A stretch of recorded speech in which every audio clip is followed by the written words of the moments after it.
Hey, it's Melissa with the M-Word. If you're new here, I'm a homeschooling mom of 3 kiddos. I have a 9-year-old, an almost 5-year-old, and a 3-year-old. And today, the box I got from WhalesBot, they sent this to me for my review. WhalesBot D3 Pro. It's for ages 6 to 8. Okay, so let's just get right into this. So we got up to the table and we started unboxing all the pieces. I started by taking all the pieces out of the bag, like you can see here, and putting them individually in the little white tray that it came in. My thought was I could organize everything that way. However, there was way more pieces than would fit in that, so it didn't really work as I had planned. However, the tray does work really well for dumping out all the little pieces that you are trying to sort through to pick out what you need. So here you can see that I basically abandoned my sorting plan when I realized it wasn't going to work. And then I started sorting through for book 1 because we're the kind of person that really likes to just start with the very first step and see where that leads us. Rotating playground. The Whales Squad made a plan to go to the amusement park to play it. There were many fun attractions in the amusement park, and they were very excited. Splashy wants to ride the hurricane flying chair. So we're going to need a box. So that looks like this, right? Yeah. Okay, and then we'll need one of these. Then we need 4 2x4s. So Should we count? No, 2x2. So I need 4 of these. From here I gave Callie and Riker each a job to find certain pieces that we needed for the build.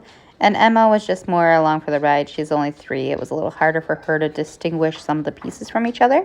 And right there inside the book, it's just under my left hand there so you can't see it. It does say note. Some parts have high similarity, so please don't get confused.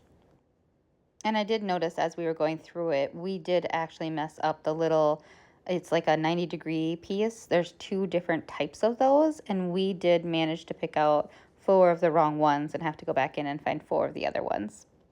Once we found all the pieces we needed for the build, we went ahead and started in on building. For this first build, I actually sat down and built it with my kids. Part of it is because I wanted to be able to give it an honest review and make sure that it really was easy to do. And part of it was because my kids learn best if they see somebody doing something first. So they kind of have an understanding of what to expect from the instructions before just giving it to them and letting them go on their own. I personally found the instructions very similar to a well-known building blocks company's instructions. However, these instructions were a lot larger and a lot easier to understand, in my opinion.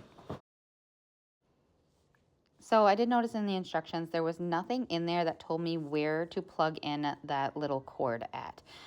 It's not a USB, it's smaller than that. It's like a phone charger size. I think those are a C. Either way, on the block itself, there's A, B, C, and D ports, and there's actually nowhere on the instructions that tell me where I should plug that into. I did see in the picture, since the picture is large enough, that it was plugged into D, so that's just what I plugged ours into. There's also no mention of needing a battery in the book 1 instructions for the block or for the Wii code pad. I mean, obviously it makes sense that they run on battery. However, when I was sitting down sorting through everything, it didn't dawn on me to go get batteries. I kind of wish it was just in the first steps of, hey, get batteries too. That would have been really nice and easy. And honestly, those are really small things. Honestly, the plugging in where to plug it into could have been a big deal if it was just a kid working on it, especially one that had never had any building, coding experience prior. It might have been a little confusing on how to make that work, but it wasn't too bad because the picture was very large and it was large enough that you could see which port it was plugged into. Now here we also had a bit of a learning curve trying to figure out how to use the Wii code pad and understanding the instructions that they were giving to us on how to code the robot itself.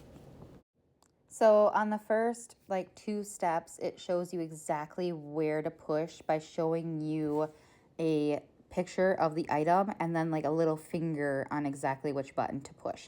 However, once you start the actual coding part, it has a flow chart and it's start, send hello, motor rotation, end. And I kept looking for a button that said send hello, and that was where the learning curve happened. It's actually just a little purple smiley talking face button. There was also no start or end button, which I was also looking for. So once I got over that little bit of a learning curve, we figured it out, and it wasn't so bad. And if you go back a little bit, when I first pushed the start button there, when we started our robot, I was not holding onto the base, and that thing kind of went a little crazy.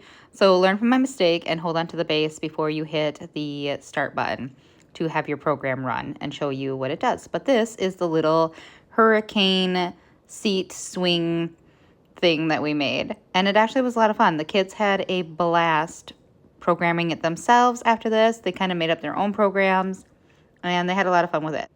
My older two are already asking when they get to try to make one of the next builds. So with any luck, I will get a chance to record that one for you guys as well, so you can take a look at that. If you have any questions for me, please go ahead and leave them in the comment section below. I really appreciate it, and I will talk to you later.